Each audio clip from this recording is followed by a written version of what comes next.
Pemerintah memperpanjang insentif PPN DTP. Apa itu PPN DTP? PPN DTP adalah pajak pertambahan nilai ditanggung pemerintah. Seperti apa penjelasannya? Yuk simak video ini.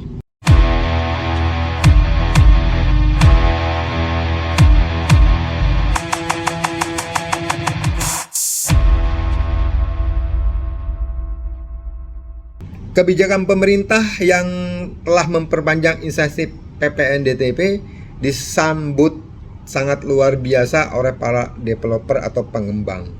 Jadi PPN DTP itu ternyata sudah diberlakukan pada masa 2021, yaitu di Maret sampai Juni 2021 dan diperpanjang lagi Agustus sampai akhir tahun 2021. Nah, tahun ini PPN DTP diperpanjang lagi atas izin dari Bapak Presiden lewat Menteri Perekonomian Bapak Airlangga Hartarto, bahwa PPN DTP itu berlaku mulai 1 Januari 2022 hingga 30 Juni 2022. Cuma 6 bulan ya.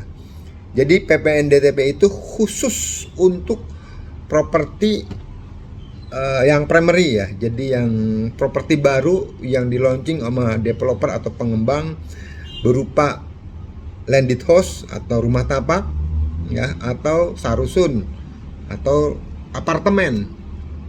Jadi khusus ya, jadi kalau untuk secondary atau rumah second PPN DTP-nya nggak berlaku, memang nggak ada ya. Jadi ini khusus sekali lagi buat produk primary dari developer. Tentunya developer sangat gembira menyebut hal ini karena sebelumnya di tahun 2021 yang PPN DTP itu bisa meningkatkan daya beli masyarakat, dan tentunya ini pemerintah bertujuan untuk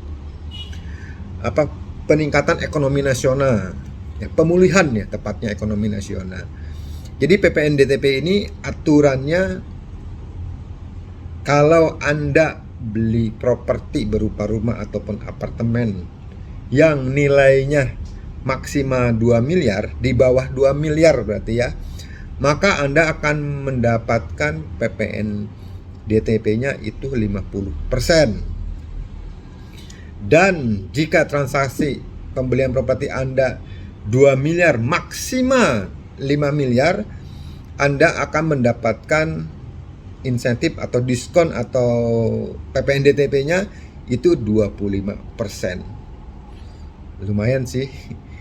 Dan buat saya, buat pengembang, buat developer, ini ada stimulus yang diberikan oleh pemerintah, tentunya akan meningkatkan daya beli dan produk-produk mereka tentunya akan segera terserap market di Indonesia. Jadi PPN DTP ini aturannya mungkin seperti ini nih, saya sedikit jelasin ya menurut pandangan saya. Jika salah atau ada koreksi, ntar silakan teman-teman komen di bawah ya. Jadi gini, kalau tadi aturannya di bawah 2 miliar ya, anggap aja gini, Anda telah beli properti berupa rumah harganya 1 miliar. Biasanya di dalam harga 1 miliar ini dari pengembang atau developer itu udah ada komponen PPN-nya yaitu 10%. Jadi Anda sebagai pembeli tentunya ada biaya plus-plus, salah satunya mungkin biaya notaris atau biaya lingkungan dan biaya yang lain, tapi yang paling besar adalah biaya ya PPN itu. Nah, dari 1 miliar ini developer akan menarik including dari harga tersebut, yaitu dia akan tarik 10% PPN-nya yang dia akan setorkan ke negara. Jadi kalau 1 miliar 10%-nya kan 100 juta. Karena pemerintah negara lagi memberikan insentif, yaitu dapat diskon jika penjualannya di bawah 2 miliar, diskon 50%, maka si pembeli sebagai wajib pajak ya untuk membayar pajak ke pemerintah lewat pengembang atau developer, karena si developer atau pengembang intinya kalau mereka PKP ya, tentunya akan store ya ke negara, itu akan mendapatkan diskon 50%. Jadi yang seharusnya Anda bayar 100 juta, Anda cuma bayar 50 juta. Bukan lumayan lagi, kalau menurut gue sih cukup gede, cukup signifikan ya. Apalagi sekarang developer ataupun pengembang lagi menyasar kaum milenial yang notabene daya beli mereka itu, yang analisa saya baca, saya lihat dan saya ikutin itu di angka 1 miliaran memang yang terserap market yang cukup lumayan di saat seperti ini. Jadi properti rumah yang 1 M di bawah mungkin udah di pinggiran Jakarta. Di Jakarta sendiri harganya udah cukup tinggi ya. Atau anak muda milenial mereka sekarang lebih condong beli apartemen yang 1 bedroom atau yang studio karena mereka lebih simpel, yang terintegrasi dengan transportasi LRT atau MRT, itu yang banyak diminati oleh kaum milenial saat ini. Jadi kembali lagi ke PPNDTP, lumayan kan, jadi Anda bisa menghemat. Kalau beli 1 miliar bisa menghemat, seharusnya bayar 100 juta cuma 50 juta. Dan kalau transaksinya di atas 2 miliar maksimal 5 miliar, potongannya cuma 25%. Tinggal dihitung aja deh. Nah, mekanismenya seperti apa? Mekanismenya ntar akan diberitahukan lewat Menteri Keuangan bagaimana sistemnya. Saya baru baca 2-3 hari yang lalu bahwa ini diperpanjang, jadi buat geliat ekonomi ya. Nah, PPNDTP ini sebenarnya stimulus insentif yang pemerintah berikan ke salah satu industri properti, terutama di broker properti. Dan kalau saya nggak salah, saya dapat informasi ya, saya baca ini nih, sebentar saya lihat dulu ya. Jadi menurut situs Kementerian Keuangan, sektor perumahan merupakan sektor yang strategis karena dari sisi produksi, aktivitas pembangunan, perumahan memberikan kontribusi, sekali lagi ya, memberikan kontribusi sebesar 13,6% pada PDB nasional tahun 2020. Jadi kontribusinya cukup gede ya, karena kalau kita bicara properti, banyak industri terkait di properti ini. Kalau nggak salah kurang lebih ada 174 industri yang terkait. Itu karena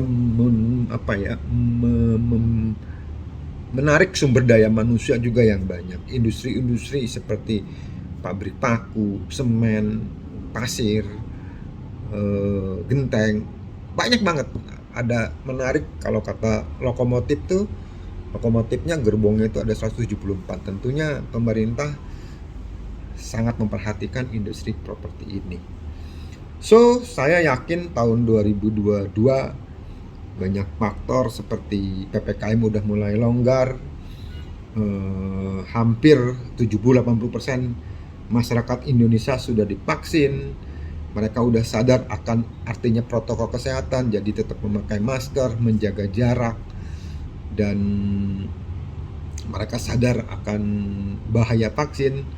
Terus saya lihat mall udah mulai rame, aplikasi Peduli Lindungi semua rata-rata udah pakai, jadi memang itu diwajibkan ya. PCR, terus swab, pokoknya udah mulai berjalan. Dan saya lihat pemerintah udah siap, walaupun ada lagi virus yang baru, Omicron. Kita khawatir ada gelombang ketiga, tapi saya yakin menurut berita yang saya baca atau informasi yang didapat, virus ini tidak begitu berbahaya seperti varian Delta. Tapi tetap kita harus mengantisipasi karena penyebaran virus Omicron ini katanya lebih cepat. So, saya yakin lah semester pertama, kuartal pertama tahun 2022, kalau kata Kapa, properti udah mulai bangkit. Kuartal kedua 2022 udah mulai bergeliat lagi. Jadi time to buy property, saatnya Anda membeli properti. Terutama ini pemerintah lagi menggalakkan yang primary market, rumah tapak ataupun rumah susun. Jadi buat apartemen maupun perumahan. Sekali lagi thank you buat pemerintah, sering-sering memberikan stimulus. Saya kalau ada komen atau ada ide masukan lagi, silakan teman-teman komen di bawah. Saya ada di industri properti, terutama di brokernya. Jadi tentunya ini akan meningkatkan penjualan, jadi developer udah mulai bangkit, orang beli lagi, jadi ujung-ujungnya komisi para broker semakin bertambah di tahun 2022. Thank you, terima kasih, salam sehat, salam properti.